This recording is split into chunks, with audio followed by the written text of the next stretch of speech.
Le 28 mars n'est pas présenté ici comme un samedi ordinaire. Ce qui se dessine dans le ciel ressemble davantage à une fenêtre rare, à un moment de friction, à un point de bascule. Et si vous sentez depuis quelques jours qu'il y a quelque chose qui vous travaille, quelque chose d'insistant, d'inconfortable parfois, de magnétique aussi, alors ce que je vais vous montrer risque de mettre des mots très précis sur ce que vous êtes en train de vivre. Parce que demain, Vénus et la lune noire Lilith seront en opposition sous une forme décrite ici comme particulièrement active, avec une idée centrale: faire remonter des désirs restés longtemps dissimulés. Des désirs qu'on a gardés dans l'ombre. Des élans qu'on a contenus. Des vérités qu'on a trop longtemps atténuées. Et dans cette lecture, la friction cosmique devient telle qu'il devient beaucoup plus difficile de continuer à ignorer ce qui a été secrètement voulu, ou trop longtemps tu. Ce qui était refoulé pourrait devenir soudain beaucoup plus visible. Alors si, depuis quelque temps, vous avez l'impression qu'un appel étrange cherche à attirer votre attention, sans encore pouvoir être nommé clairement, ce cadre astrologique propose justement une explication. Et pas une explication vague, une explication structurée, une explication qui relie ce que vous ressentez à ce qui est en train de monter dans le ciel. Et il y a un point central à poser tout de suite. Selon cette lecture, le champ énergétique de ce qui doit se produire demain est déjà actif. Ce n'est pas quelque chose qui tomberait d'un seul coup, comme un événement isolé. Non. L'énergie travaille déjà. Elle s'approche. Elle prépare le terrain. Et pour 3 signes que je vais évoquer plus loin, cela annoncerait même des gains importants. Des percées amoureuses, une abondance financière soudaine, et une forme de magnétisme qui attirerait plus facilement les personnes et les opportunités, à condition d'agir en accord avec ce qui est réellement voulu. C'est là toute la clé. Alors regardons ce qui est décrit dans le ciel. Parce qu'ici, l'enjeu n'est pas seulement astrologique. L'enjeu, c'est d'identifier le moment où ce qui était caché ne peut plus rester caché de la même manière. Samedi 28 mars, à 2h30 du matin, Vénus en Bélier formera avec Lilith en Sagittaire un aspect appelé trioctile. Le terme peut sembler technique, mais son interprétation ici est beaucoup plus simple à saisir. Il s'agit d'une tension active, pas d'une douceur, pas d'un courant fluide, d'une tension qui pousse, d'une tension qui presse, d'une tension qui cherche une issue. Vénus, on la connaît comme la planète de l'amour, de la beauté, de l'argent, du désir, de l'attraction.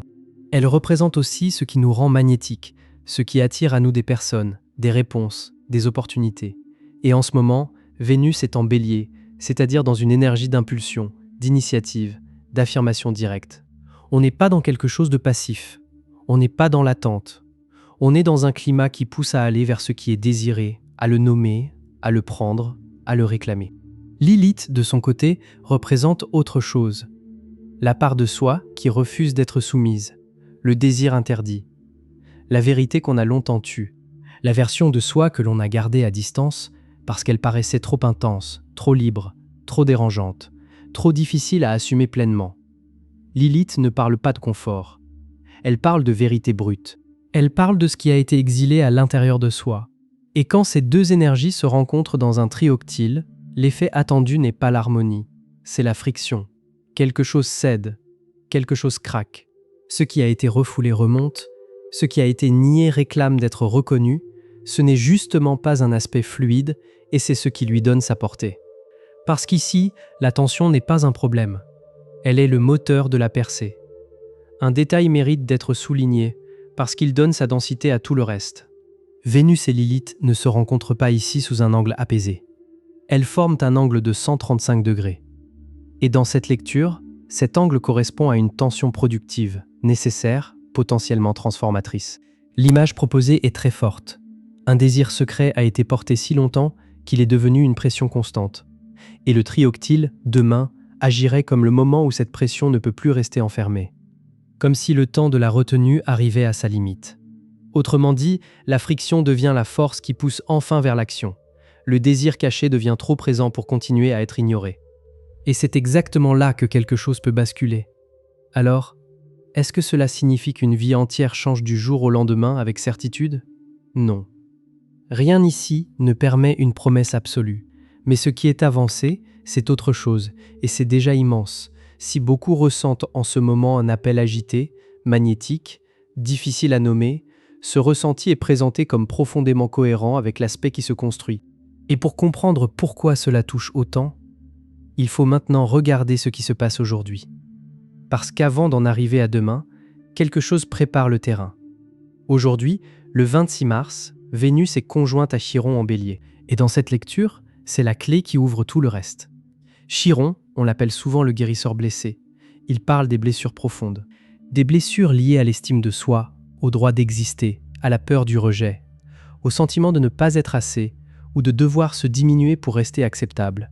Quand Vénus rejoint Chiron, ce sont précisément les blessures liées aux relations, à la valeur personnelle, au fait de se sentir digne d'amour, de reconnaissance, d'abondance, qui peuvent remonter au premier plan. Et c'est pour cela que le moment peut être vécu comme plus lourd, plus vulnérabilisant, plus sensible que d'habitude. De vieux souvenirs peuvent revenir. Une fragilité inhabituelle peut apparaître. Une faille ancienne peut soudain se rouvrir. Mais dans cette interprétation, cela n'a rien d'aléatoire. Ce n'est pas un recul. Ce n'est pas une erreur du processus. C'est le processus de guérison lui-même. L'idée est très simple et elle est puissante. Il est difficile d'avancer vers un désir interdit tant que la blessure qui a conduit à le cacher est encore intacte. Tant que la blessure dirige, on se réduit, on minimise, on attend. On se convainc qu'on ne veut pas vraiment ce qu'on veut pourtant profondément. La conjonction Vénus-Chiron obligerait donc à regarder cette blessure, à la ressentir, à la traverser et à engager sa guérison. Puis demain, lorsque Vénus formera le trioctyle exact avec Lilith, la version de soi qui sera passée par cette mise à nu refusera davantage de se réduire. La douleur ressentie aujourd'hui pourrait devenir le moteur du refus de se nier demain. Et là, tout change. Mais ce n'est pas tout, parce qu'un autre mouvement vient encore modifier le climat. Et c'est là que l'interprétation prend une autre dimension.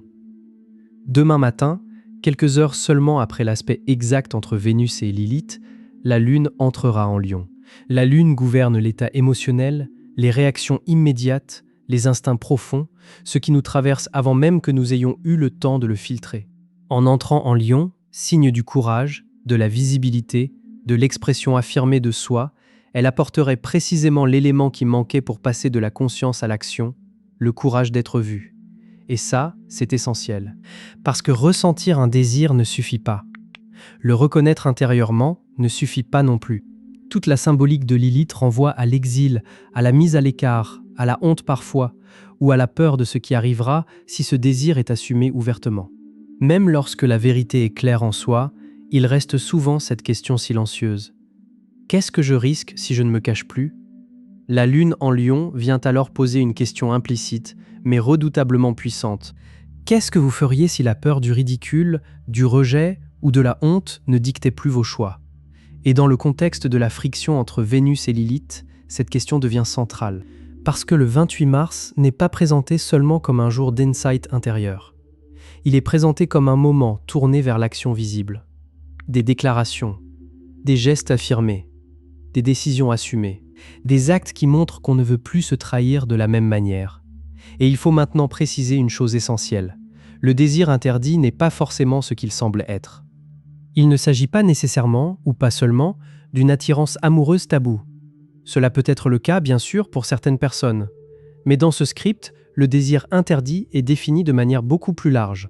Il désigne tout ce dont on s'est convaincu qu'on n'avait pas le droit de vouloir. Cela peut être un changement de carrière jugé trop risqué. Cela peut être une limite qu'on n'a jamais osé poser. Cela peut être une manière de vivre qu'on a édulcorée pour ne pas déranger. Cela peut être une version de soi qu'on a tenue cachée parce qu'elle semblait trop libre, trop intense, trop vraie pour être facilement acceptée. Avec Lilith en Sagittaire, beaucoup de ces désirs interdits sont liés à la vérité, à la liberté, au refus de se conformer aux attentes d'autrui. Cela touche aux croyances qu'on n'a pas osé exprimer, aux modes de vie qu'on n'a pas osé poursuivre, à des parts de l'identité qu'on a atténuées pour préserver le confort, ou la tranquillité, ou l'image que les autres avaient besoin de garder de nous.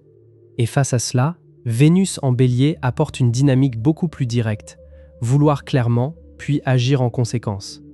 Pas demain, peut-être, pas plus tard, mais maintenant, ou du moins dans cette fenêtre où la tension devient tellement forte que l'inaction finit par coûter plus cher que le courage.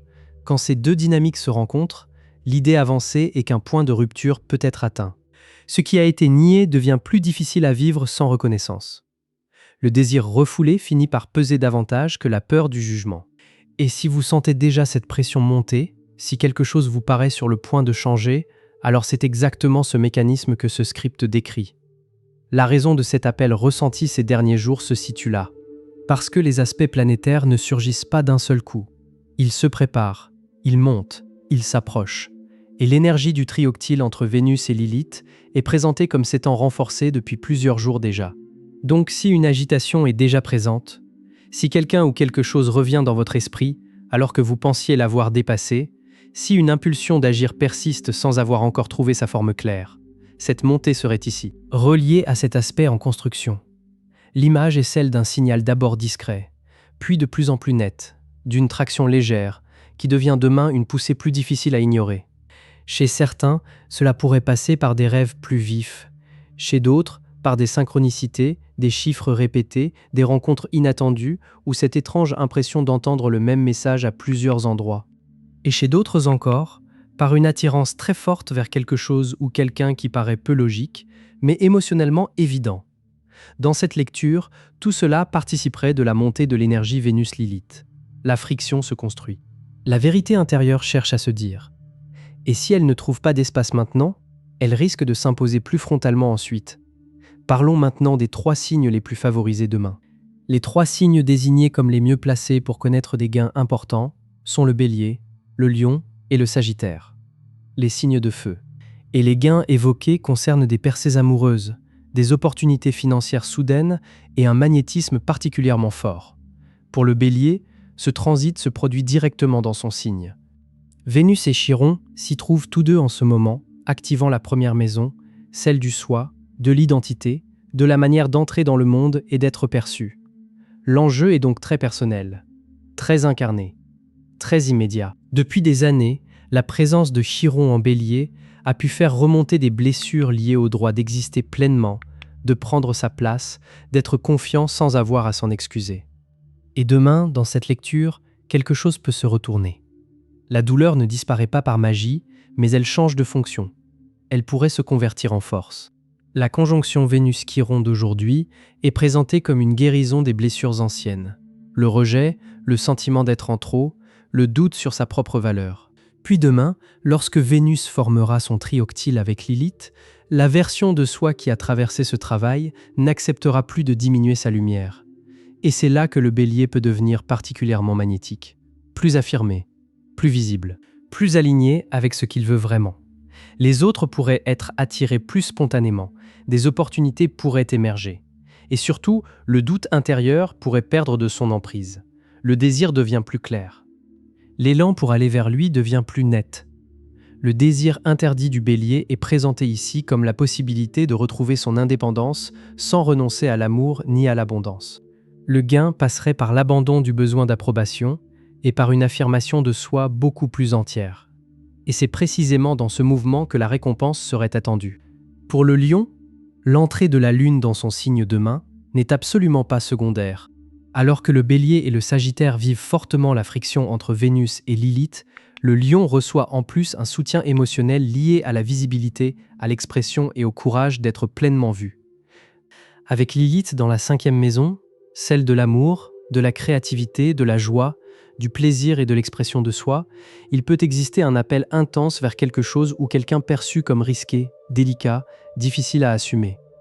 Cela peut concerner un projet créatif hors cadre, une attirance affective qui échappe à la logique, ou plus simplement un besoin profond de s'exprimer sans filtre, sans rôle, sans version trop maîtrisée de soi. Dans le même temps, Vénus en Bélier active la 9e maison, celle de l'expansion, de la publication, du voyage, de l'apprentissage supérieur.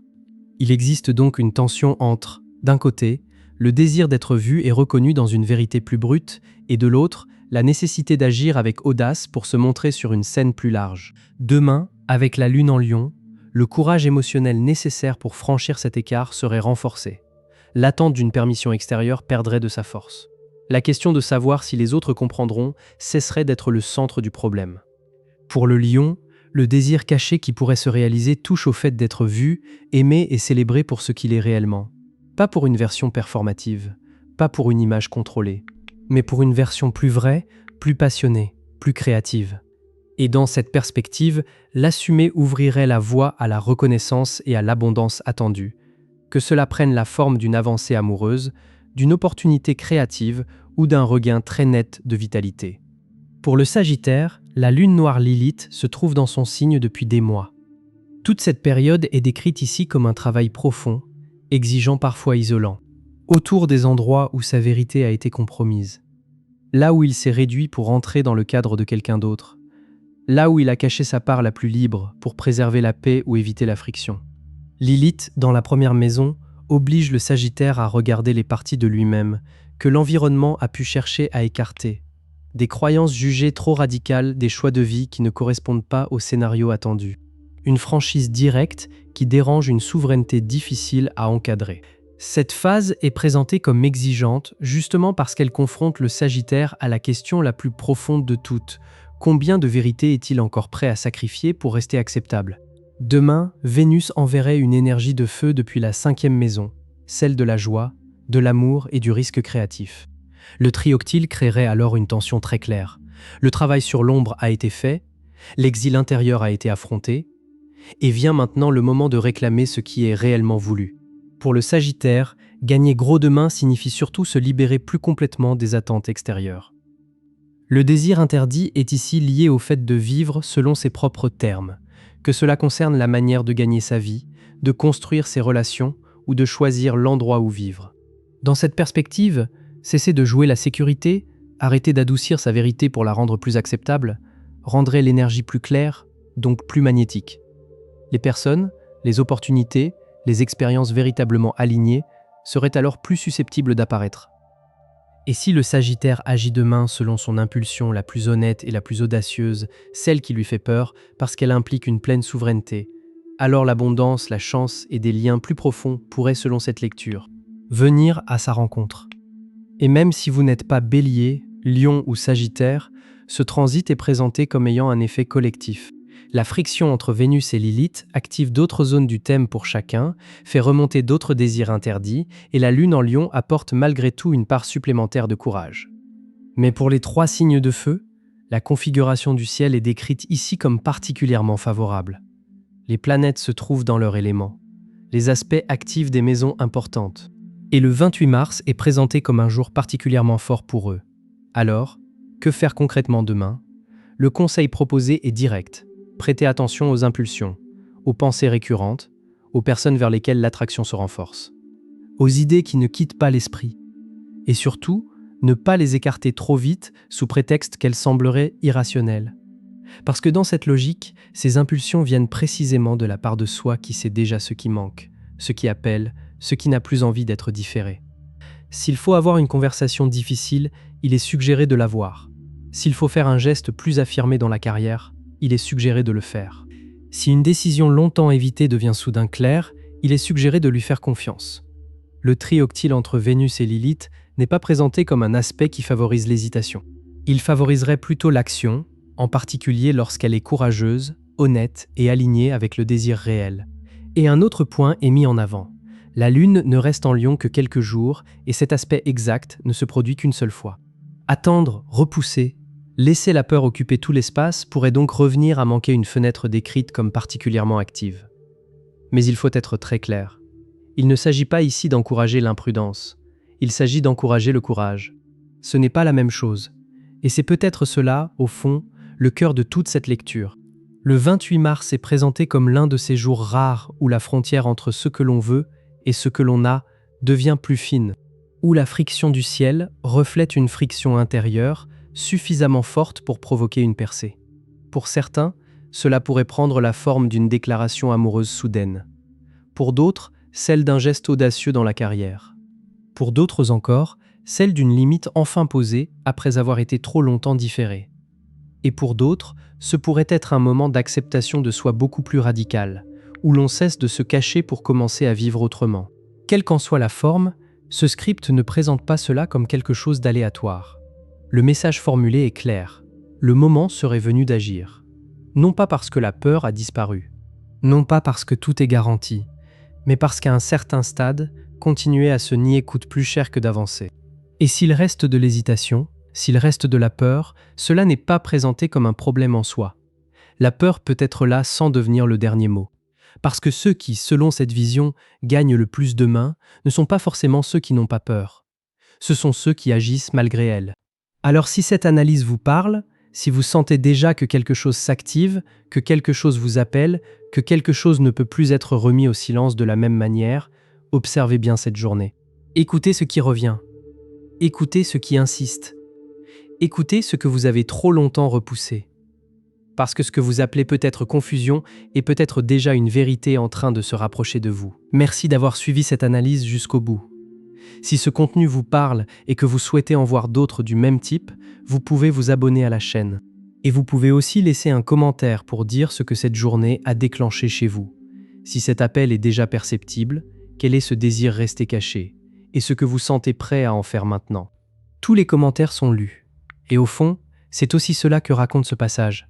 Une expérience intime, oui, mais une expérience partagée. Prenez soin de vous. Faites-vous confiance. Et on se retrouve très vite dans la prochaine vidéo.